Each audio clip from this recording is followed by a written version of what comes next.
গীতার বাণী।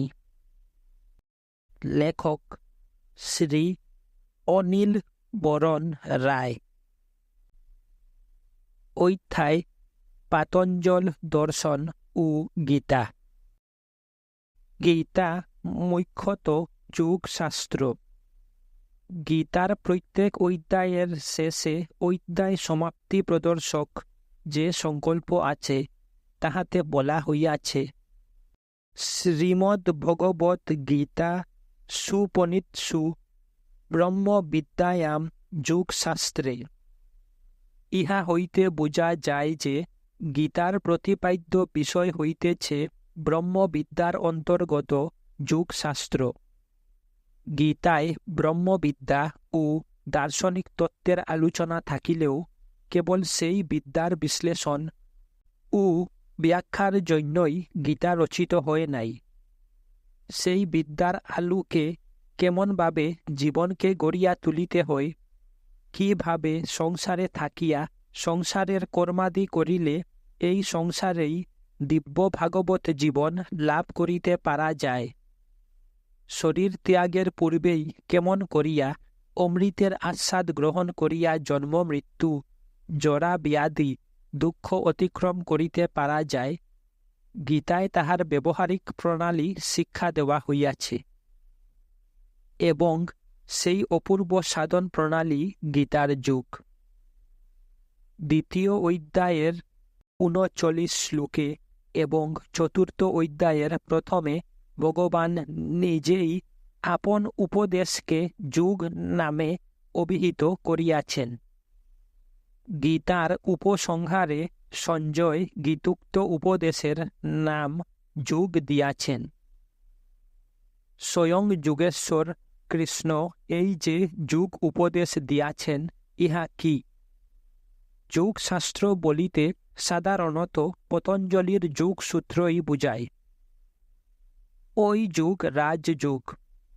কিন্তু তাই বলিয়া আমরা যদি সিদ্ধান্ত করি যে গীতাতে পাতঞ্জল যোগসূত্রে বর্ণিত রাজযুগেরই ব্যাখ্যা বা সংকলন আছে, তাহা হইলে ভুল করা হইবে। অনেক গীতা আলোচনাকারী পতঞ্জলির যুগের সহিত গীতার যুগকে এক বলিয়া বুঝিয়া অশেষ গোলমালের সৃষ্টি করিয়াছেন। গীতার ইংরাজি অনুবাদক টমসন সাহেব স্পষ্ট বলিয়াছেন, গীতার কর্মযুগ পাতঞ্জল যুগেরই রূপান্তর। কিন্তু একটু অভিনিবেশ সহকারে পাঠ করিলেই বুঝা যায়, গীতার যুগ পাতঞ্জল সূত্র বর্ণিত রাজযুগ নহে। আমরা বর্তমান প্রবন্ধে গীতার সহিত পাতঞ্জল দর্শনের কি সম্বন্ধ তাহাই সংক্ষেপে আলোচনা করিব। সাংখ্য দার্শনিক তত্ত্বসমূহের যে বিশ্লেষণ দিয়াছে তাহার উপরেই পাতঞ্জল যুগের ভিত্তি। তফাতের মধ্যে সাংখ্য ঈশ্বরের অস্তিত্ব স্বীকার করে না, পাতঞ্জল স্বীকার করে। এই জন্য পাতঞ্জল দর্শনের আরও এক নাম শেষর সাংখ্য। পদার্থ নির্ণয়াংশে সাংখ্য দর্শনের সহিত পাতঞ্জল দর্শনের কোনো ভেদ নাই। সাংখ্যে যেমন পুরুষ, প্রকৃতি ও মহতত্ত্ব প্রভৃতি পঞ্চবিংশতি তত্ত্ব স্বীকৃত হইয়াছে, পাতঞ্জলেও তাহা স্বীকৃত হইয়াছে। এই জন্য পাতঞ্জল দর্শনের আরও এক নাম সাংখ্য প্রবচন। তবে সাংখ্যের পঞ্চবিংশতি তত্ত্বের উপর পাতঞ্জল ঈশ্বর তত্ত্ব যোগ করিয়াছে, ফলে পাতঞ্জলের হইয়াছে ষড়বিংশতি তত্ত্ব। কিন্তু ঈশ্বর তত্ত্বের অবতারণা করায় সাংখ্যের সহিত পাতঞ্জলের কার্যত বিশেষ কোনো তফাৎ হয় নাই, কারণ পাতঞ্জলের যুগে ঈশ্বরের স্থান খুবই গৌণ। সাংখ্য ও পাতঞ্জল উভয়েরই আরম্ভ ও লক্ষ্য এক। এই সংসার দুঃখময়, দুঃখের আত্যন্তিক ও ঐকান্তিক নিবৃত্তি পুরুষার্থ। পুরুষের সহিত প্রকৃতির সংযোগ হইতেই সংসার লীলা, এবং এই সংসার লীলাই যত দুঃখের মূল। পুরুষ অজ্ঞানের বশে নিজেকে প্রকৃতির সহিত এক বলিয়া মনে করে, তাহাতেই প্রকৃতি লীলার সুযোগ পায় এবং পুরুষকে সুখ দুঃখ ভোগ করিতে হয়। পুরুষ যে সংসার লীলায় সুখ অনুভব করে, তাহারও পরিণাম দুঃখ। এতএব সংসারে আগত অনাগত সমস্ত সুখ দুঃখ বস্তুত্ব দুঃখ। এতএব হেয় অর্থাৎ পরিত্যাজ্য। অবিদ্যা বা অজ্ঞান দূর হইলে পুরুষ যখন নিজের প্রকৃত সত্তা উপলব্ধি করে, প্রকৃতি হইতে তাহার স্বাতন্ত্র্য উপলব্ধি করে, প্রকৃতির খেলাকে নিজের খেলা বলিয়া ভ্রম না করে, তখনই প্রকৃতির লীলা সংসার বন্ধ হইয়া যায়, পুরুষের দুঃখ ভোগও বন্ধ হয়, পুরুষ মুক্তি বা কৈবল্য লাভ করে। এ পর্যন্ত সাংখ্য ও পাতঞ্জলে কোনো তফাৎ নাই। তফাৎ হইয়াছে উভয়ের সাধন প্রণালী লইয়া। কি উপায়ে এই মুক্তি বা কৈবল্য লাভ করিতে পারা যায় তাহা লইয়া। পুরুষের যখন জ্ঞান হইবে, আপনার প্রকৃতি সত্তা সম্বন্ধে পুরুষ যখন সচেতন হইবে, তখনই তাহার মুক্তি হইবে। সাংখ্যের এই কথা পাতঞ্জল স্বীকার করিয়াছে। অর্থাৎ পুরুষ ও প্রকৃতির প্রভেদ সম্বন্ধে অটুট জ্ঞান যখন চরমভাবে লাভ করা যায়, তখনই হয় মুক্তি।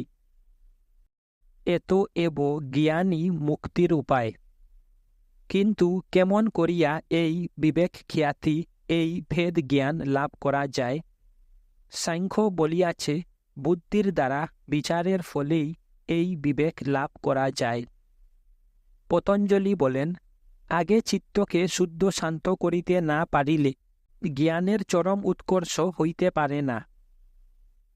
পতঞ্জলি যে প্রণালীর দ্বারা জ্ঞান লাভের উপায় স্বরূপ চিত্তকে শুদ্ধ করিবার উপদেশ দিয়াছেন, তাহাই পতঞ্জলির অষ্টাঙ্গ যজ্ঞ। অর্থাৎ যুগাঙ্গ সকলের অনুষ্ঠানের দ্বারা অশুদ্ধি ক্ষয় হইলে জ্ঞানের উৎকর্ষ হইতে হইতে পরিণামে বিবেক খ্যাতি হয়। বিবেক খ্যাতি জ্ঞানের শেষ সীমা। পতঞ্জলির যুগ বুদ্ধির তর্ক মুক্তি বিচাররূপ জ্ঞান যুগ নহে। চিত্তের চাঞ্চল্যই আমাদের প্রকৃত জ্ঞান বা বিবেকের বাধা। জল যখন আলোড়িত হইতে থাকে, তখন তাহাতে স্পষ্ট প্রতিবিম্ব পড়িতে পায় না। জল স্থির হইলে স্পষ্ট প্রতিবিম্ব দেখিতে পাওয়া যায়। তেমনি চিত্ত যখন স্থির প্রশান্ত হইবে, তখন প্রকৃত জ্ঞান আপনা হইতেই প্রকাশ পাইবে। তাই চিত্তের চাঞ্চল্য দূর করা, চিত্তবৃত্তি নিরোধ করা পাতঞ্জল দর্শনের মূল সূত্র। এতএব দেখা যাইতেছে যে পাতঞ্জল সাংখ্যের মূল কথাগুলি গ্রহণ করিয়াছে, কেবল তাহার উপর নিজের ঈশ্বর তত্ত্ব যোগ করিয়া দিয়াছে এবং বিবেক খ্যাতির উপায়স্বরূপ কেবল বুদ্ধি বিচারের উপর নির্ভর না করিয়া এক বান্ধা ধরা গণাগাথা যুগ প্রণালীর শিক্ষা দিয়াছে। সাংখ্যকে লইয়া পাতঞ্জল যাহা করিয়াছে, গীতা ও কতদূর ঠিক তাহাই করিয়াছে। সাংখ্যের প্রকৃতি পুরুষ প্রভেদ ও তত্ত্ব বিশ্লেষণ লইয়াই গীতার আরম্ভ, কিন্তু পাতঞ্জলের ন্যায় গীতাও বলিয়াছে যে সাংখ্যের ন্যায় শুধু জ্ঞান ও সন্ন্যাসের উপর নির্ভর করিলে অনেক কষ্ট পাইতে হয়, পরন্তু যুগের সাহায্য গ্রহণ করিলে সহজেই ব্রহ্মকে লাভ করিতে পারা যায়। সাংখ্যের সাধনায় কর্ম বা ভক্তির কোনো স্থান নাই। পাতঞ্জল ঈশ্বর ভক্তি, ঈশ্বরার্থে কর্মকে যুগের সহায় বলিয়া স্বীকার করিয়াছে এবং এখানেও পাতঞ্জলের সহিত আমরা গীতার সাদৃশ্য দেখিতে পাই। কিন্তু পাতঞ্জলের সহিত গীতার এইরূপ কতকটা মিল থাকিলেও গীতা পাতঞ্জলকে ছাড়াইয়া অনেক দূর অগ্রসর হইয়াছে। প্রথমত, পতঞ্জলির যুগে কর্মের স্থান খুব নিচে। যাহারা উচ্চাঙ্গ যোগ অভ্যাস করিতে সমর্থ নহে, তাহাদের প্রাথমিক শিক্ষা ও সাধনারূপে কর্মের উপযোগিতা আছে, কিন্তু যাহারা অষ্টাঙ্গ যোগ অবলম্বন করিয়া চিত্তবৃত্তি নিরুদের সাধনা করিতেছেন, তাহাদের কর্মের কোনো প্রয়োজন নাই, কর্ম তাহাদের বাধা স্বরূপ। প্রথম অবস্থায় কর্মের দ্বারা যে যুগের পথে উঠিতে সাহায্য হয়, তাহাও সকল কর্মের দ্বারা নহে। কর্ম সকলই বন্ধনের কারণ। ধর্মাধর্ম পাপ পুণ্য সকল প্রকার কর্মেরই ফল আছে, এবং সেই ফল ভোগ করিতে জীবকে পুনঃ পুনঃ সংসার বন্ধনে বদ্ধ হইতে হয়। এতএব শেষ পর্যন্ত কর্মকে পরিত্যাগ করিতে হইবে। তবে সাংখ্যে যেমন কর্মের কোথাও কোনো স্থান নাই, কর্ম সন্ন্যাসী সাংখ্যের প্রাথমিক সাধনা, পাতঞ্জল তাহার পরিবর্তে বলিয়াছে যে নিম্নাধিকারীর পক্ষে ক্রিয়াযুগ সহায়স্বরূপ। কিন্তু সকল প্রকার কর্ম নয়, তপ, স্বাধ্যায়, ঈশ্বর প্রণিধান, এই তিনটি ক্রিয়াযুগ। এই সকল কর্মের সাধনা দ্বারা অজ্ঞান, বাসনা, অহংকার ক্রমশ ক্ষীণ হয়, সমাধির সহায়তা হয়।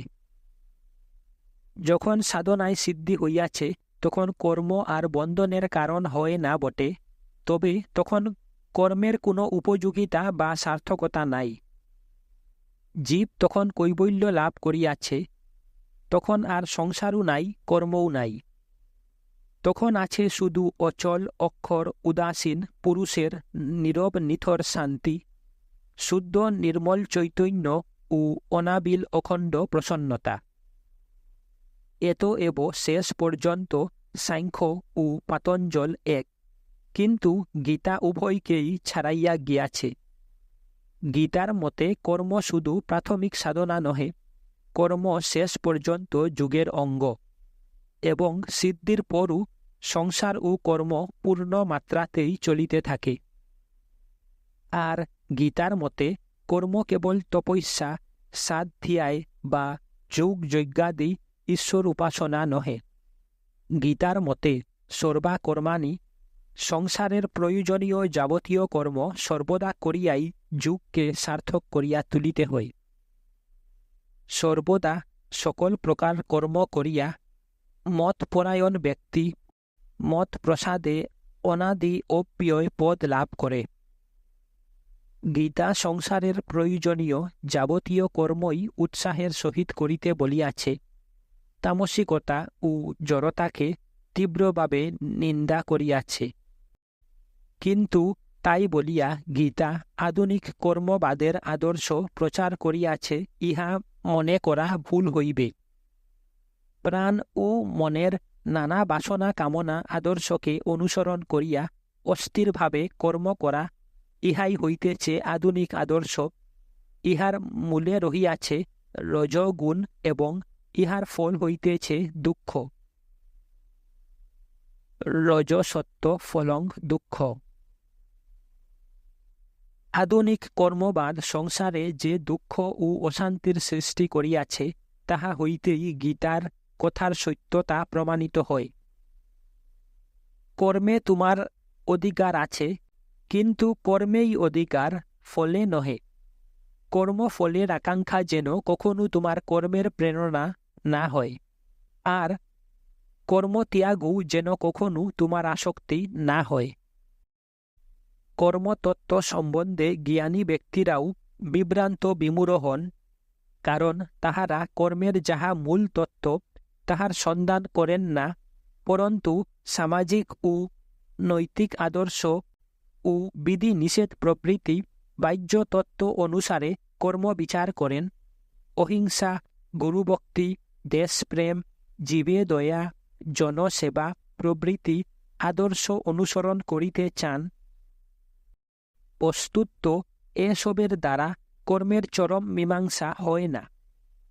অর্জুন শাস্ত্রৈক্য, হৃদয়বান, ন্যায়পরায়ণ, উন্নত চরিত্র ব্যক্তি ছিলেন, তথাপি তিনি কুরুক্ষেত্রের ভীষণ সন্ধিক্ষণে কিংকর্তব্য বিমূঢ় হইয়া পড়িয়াছিলেন। যুদ্ধ করা তাহার স্বধর্ম, ক্ষত্রিয় ধর্ম পালন করাই তাহার পক্ষে শ্রেয়। ইহা অর্জুন বেশি জানিতেন, এবং চিরকাল সন্তুষ্ট চিত্তে তিনি এই ধর্ম পালন করিয়াছিলেন। কিন্তু যুদ্ধে স্বজনকে হত্যা করিয়া গুরুজনকে হত্যা করিয়া সেই শ্রেয় কেমন করিয়া লব্ধ হইবে তাহা তাহার বুদ্ধিতে কুলাইল না। আজও আমরা দেখিতে পাইতেছি জাতীয়তাবাদ, অন্তর্জাতিকতাবাদ, সমাজবাদ, সাম্রাজ্যবাদ, অ্যানার্কিজম, ফ্যাসিজম, কত নীতি কত আদর্শই মানুষের সম্মুখে ধরা হইতেছে। প্রত্যেকেই দাবি করিতেছে যে কেবল তাহার দ্বারাই জগতের হিত সাধন হইবে। এইসব দেখিয়া চিন্তাশীল ব্যক্তিরা এই চরম প্রশ্ন তুলিতে বাধ্য হন, সকল কর্ম সকল জীবনই মিথ্যা কিনা? শ্রান্ত ক্লান্ত মানব আত্মার পক্ষে শেষ পর্যন্ত সন্ন্যাস, সংসার ত্যাগ, কর্মত্যাগ ও কর্মই চরম আশ্রয় কিনা?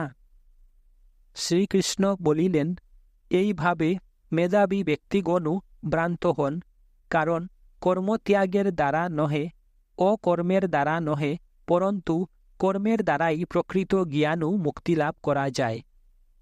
কর্ম কি, তাহার প্রকৃত উৎস ও প্রক্রিয়া কি, কর্মের সমুচ্চ উপযোগিতা কি, সাধারণ মানুষ তাহা বুঝে না। রাজসিক প্রেরণার বশে তাহারা কর্ম করে, কর্মকে তাহাদের বাসনা কামনার তৃপ্তির উপায় বলিয়াই মনে করে। সে কামনা ক্ষুদ্র পারিবারিক সুখ স্বচ্ছন্দের কামনা হইতে পারে, অথবা দেশের কল্যাণ, জগতের কল্যাণ, মানব জাতির কল্যাণের কামনা হইতে পারে। এই সবই হইতেছে অজ্ঞানের ক্রিয়া।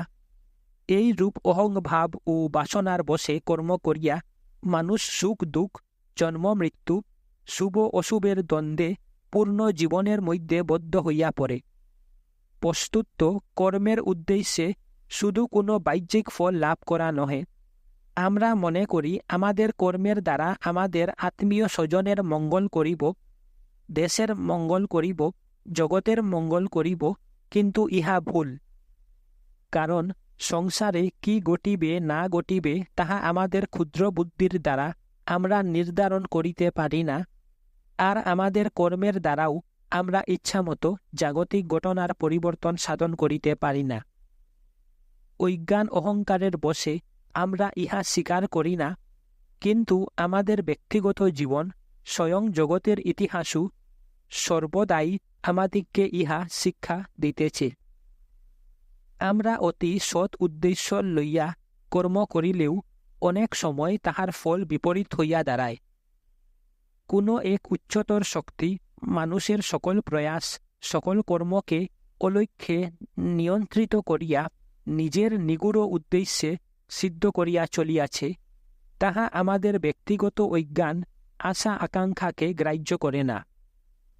যে মুঘল সম্রাট ইংরাজ বণিককে ভারতে বাণিজ্য করিবার অনুমতি দিয়াছিলেন, অথবা যে সকল ব্যক্তি ষড়যন্ত্র করিয়া হতভাগ্য সিরাজদৌল্লাকে সিংহাসনচ্যুত করিয়াছিলেন, তাহারা কি কল্পনা করিতে পারিয়াছিলেন যে তাহাদের কর্মের ফল কত দূর গড়াইবে?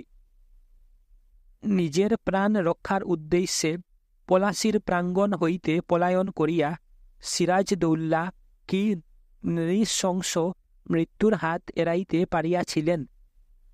যদি তিনি দেশের জন্য সম্মুখে সমরে জীবন বিসর্জন দিবার মহৎ সংকল্প লইয়া সেই দিন যুদ্ধে প্রবৃত্ত হইতেন, তাহা হইলে ক্লাইভের মুষ্টিমেয় সৈন্য বিলুপ্ত হইয়া যাইত। বাংলার ইতিহাস, ভারতের ইতিহাস এবং সেই সঙ্গে জগতের ইতিহাস অন্যভাবে লিখিত হইত। কিন্তু ভগবানের তাহা অভিপ্রেত নহে। তাই যুদ্ধ করিতে আসিয়াও সঙ্গীন মুহূর্তে সিরাজের বীর হৃদয় সহসা দৌর্বল্যে অভিভূত হইয়া পড়িল। তিনি রণে ভঙ্গ দিলেন। 1914 সালের ইউরোপীয় মহাযুদ্ধে জার্মানি পরিকল্পনা করিয়াছিল কয়েক দিনের মধ্যেই প্যারিসের বুকের উপর বসিয়া সন্ধি শর্ত রচনা করিবে। সামরিক শক্তির হিসাব করিতে জার্মানির নেতাদের কোনো ভুল হয় নাই, কিন্তু বিধাতা অন্যরূপ হিসাব করিয়াছিলেন। জার্মানি যে দুর্ধর্ষ সৈন্যবাহিনী লইয়া প্যারিসের দিকে অগ্রসর হইয়াছিল, কাহারও তখন সাধ্য ছিল না যে তাহার গতি রোধ করে। কিন্তু সহসা কি ভাবিয়া একজন জার্মান সেনাপতি নিজেই এক স্থানে থামিয়া গেলেন। ফরাসি ও ইংরাজ নিঃশ্বাস ফেলিবার সময় পাইল। সঙ্গে সঙ্গে যুদ্ধের বাক্য নির্ণীত হইয়া গেল। এই সব দেখিয়াও যাহারা মনে করে যে ব্যক্তিগত কর্মের দ্বারা নিজেদের উদ্দেশ্য সিদ্ধ করিবে, তাহারা কি সম্পূর্ণ ভ্রান্ত নহে? বস্তুত মানুষের কর্মের লক্ষ্য বাহ্যিক কোনো উদ্দেশ্য সিদ্ধি বা ফল লাভ নহে। তাহার কর্মের প্রকৃত লক্ষ্য হইতেছে তাহার প্রকৃতির বিকাশ ও রূপান্তর সাধন। ব্যক্তিগতভাবে মানুষ কি করে বা না করে তাহাতে বাহ্য জগতের ঘটনার ব্যতিক্রম হয় না। অহিংসা মন্ত্র জপ করিয়া অর্জুন যদি যুদ্ধে বিরত হইতেন, তাহাতে ভীষ্ম, দ্রোণ, কর্ণ রক্ষা পাইতেন না, কারণ ভগবান পূর্ব হইতেই তাহাদিগকে মারিয়া রাখিয়াছিলেন। অর্জুন নিমিত্ত না হইলে ভগবান আরও কাহাকেও যন্ত্র দিয়া সেই কর্ম সম্পাদন করিতেন। যাহারা এই কর্মতত্ত্ব বুঝেন, তাহারা নিজেদের কর্মের দ্বারা জগতের পরিবর্তন সাধন করিবার জন্য ব্যগ্র হইয়া উঠেন না। শ্রীরামকৃষ্ণ বলিতেন, তুমি কে যে জগতের উপকার করিবে? তাকে সাধনের দ্বারা সাক্ষাৎকার করো, তাকে লাভ করো। তিনি শক্তি দিলে সকলের হিত করতে পারো, নচেত নয়। তাই জ্ঞানী ব্যক্তি ফল কামনা শূন্য হইয়া ভগবানের উদ্দেশ্যে যজ্ঞ হিসাবে কর্ম করেন, যেন তাহার চিত্ত শুদ্ধ হয়। তিনি ভাগবত জীবন লাভ করিয়া জগতে ভগবানের ইচ্ছার বিশুদ্ধ যন্ত্র হইতে পারেন। ফল কামনা শূন্য হইয়া কর্ম করিতে হইবে, ইহার অর্থ ইহা নহে যে কর্মের কোনো লক্ষ্য থাকিবে না এবং কর্ম যাহাতে সাফল্য লাভ করে সেজন্য পূর্ণ উদ্যম ও প্রয়াস থাকিবে না। শ্রীকৃষ্ণ অর্জুনকে যুদ্ধে জয় লাভ করিতে বলিয়াছিলেন।